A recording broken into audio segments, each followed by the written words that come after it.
Good morning, this is Josh from the Section 5, Rothman Falls first year full-time MBA. And while I was reading HTC, this Harvard Business Review case, I noticed that it could be a bit overwhelming for those who's not used to mobile industry. And I'm personally a huge fan of cell phones. I used to change cell phones every year, and I thought it'd be a good help if I thought this video would be a good help. I personally made it. Now you know I have nothing much to do on Sunday morning, but here it goes. Let's talk about HTC. Before, there used to be PDAs, personal digital assistants. If you see on the left, yeah, it's black and white, and there's a HP PDA that runs a Windows CE. It allows you to run Windows operating system mobile versions on cell phones, but of course it's very clunky and it's very slow as well.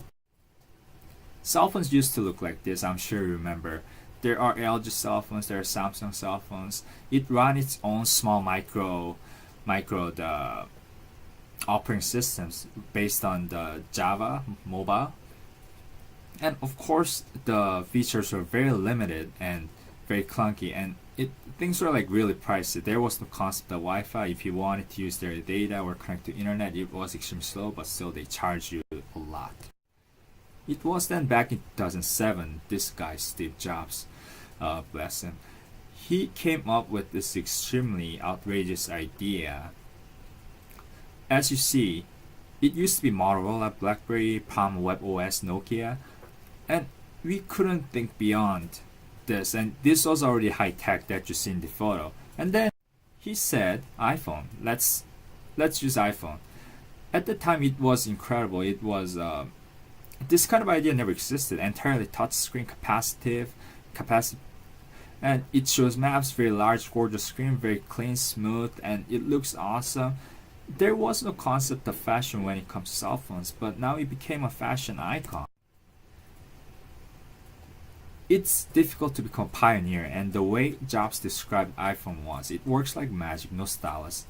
Of course, now we know that. For example, Galaxy Note, they still use stylus. Surface also does. Stylus is still one of the essential tools. So Jobs was a bit off, but of course, it doesn't mean he's wrong. iPhone was extremely accurate, as you know. When you touch it, it's extremely responsive. People still wonder how they managed to do that. He said it's an iPod, a phone, and an internet communicator all together. There was no concept of this at the time. It was incredible. 2008, Google wanted a piece of this market. They came up with what's called Android, open source architecture. Usually developers and engineers, they tend to be very geeky. I won't say geeky, they will say they are very explorative. They're very explorative. They want to continue play around with things. What happens if I do this? What happens if I do that? In that sense, Apple is very close architecture. It's very convenient, easy to use, but you can do many elaborative, delicate stuff that developers wanted to do.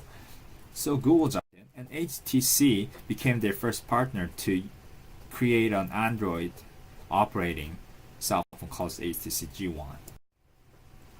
So this is how iPhone evolved when it comes to iOS 3, 4, 5, 6, 7, and recently iPhone 6 came equipped with iOS 8. And below you see the Android 8. You see the Android platform. 2010, Windows jumped in, called Windows Phone, but it was like 3 years since Jobs introduced Apple iPhone, and Google 2008. They were way too late. All the developers went for Google and Android, and there were no many developers that created Windows phone apps. And also the OS was pretty clunky. And then there was BlackBerry. The research in motion, founded by two graduates from the University of Waterloo, which is where I came from, Hooray Waterloo.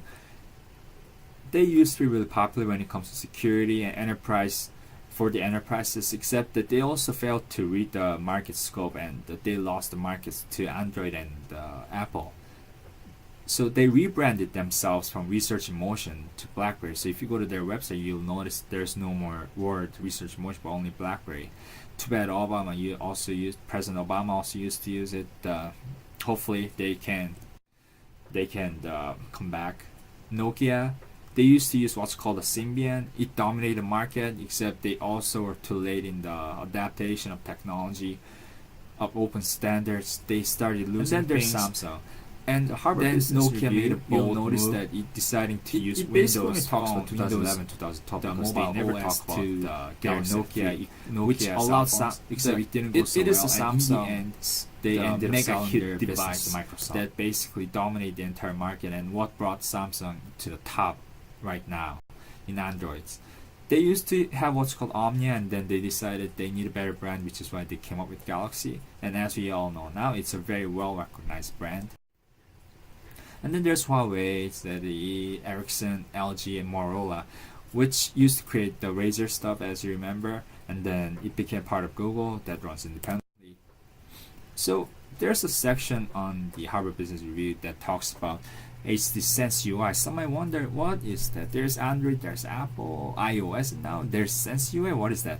So put it this way: there's a pizza market. There's really popular pizza place that only sells one type of pizza, and he decides to reveal the recipe.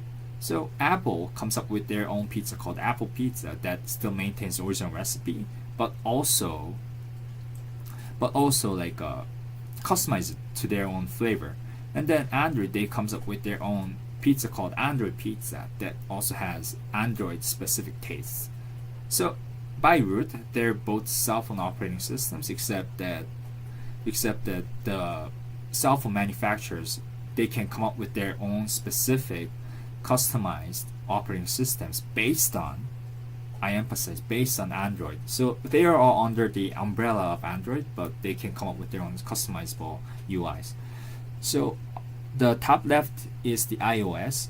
This has nothing to do with the Android. Bottom, Galaxy S4, TouchWiz, Android UI. Center, HTC Sense UI. And then recently, Google flagship came up with the Nexus 6. It's ironic when it comes to patents. So originally, iPhone came up with the touch screen, and then Samsung HTC jumped in, creating their own touch screen devices. Apple was like, hey, this is mine. Yeah, I gotta sue you guys. Then are you supposed to make a triangle shaped cell phones or circle shaped cell phones? Yeah, and then it gets really, really complicated. But basically, and then Samsung jumped into 5-inch plus markets, as we all know. Now Galaxy Note is one of the very well recognized brand when it comes to 5-inch plus markets. And ironically, now iPhone decides to ditch their 3.7. Well, they're the 3 to 4 inch screen that Jobs has always wanted, and now they came up with what's called 5.5 inch iPhone 6 Plus, and 4.7 is iPhone 6. Ironic, people that adapt to each other. They adapt to their own rivals. In one of the lines of Harvard Business Review, they talk about a rumor regarding Facebook phone. It's true. In 2013, HTC came up with a phone called the HTC First, equipped with the Facebook OS. I wouldn't really call it an OS, but the Facebook-centric phone. And you could also download this from the Android store and use it. Results, it's a big flop. I don't know why they made it. It was a waste of money. Facebook discarded it. HTC discarded it, and let's forget about it. Samsung is still on top of the technology lead when it comes to cell phones. They recently came up with an Edge curved cell phone that's set to launch around this November, hopefully. iPhones, they come up with the Touch ID, that finger recognition, and iPhone 6 Plus, a bendy phone. When it comes to tablets, iPad is dominating. No one can defeat them. iPad Mini 3, 7 inch iPad Air 2, 9.7 inch. They are both gorgeous. No one can basically defeat the Apple when it comes to tablets. And it's extremely powerful and it's extremely thin and light. I don't know how they managed to do that, but look at the size comparison, the thickness comparison between the iPad that came out a while ago and the iPad Air 2 that was released a few days ago. Incredible, eh? Of course, Google also creates their own flagship tablets. If you look at top right, look at the familiar logos, Motorola and HTC. Yes, HTC made 9-inch flagship tablets for Google a few days ago. Microsoft also jumped into tablet plus a high-powered laptop industry called Surface. I'm sure some of your friends uses it. You use it. I use it. As for the Android, you might be confused. So there's like Froyo, Jollibee, and all that stuff. What's going on here? So it's just their way of Google's way of naming versions. For Apple, they use the number iOS 5, 6, 7, 8, and Android they use a project name based on snacks. So Eclair, Froyo, Gingerbread, Honeycomb, and blah blah blah. And then recently we have Lollipop following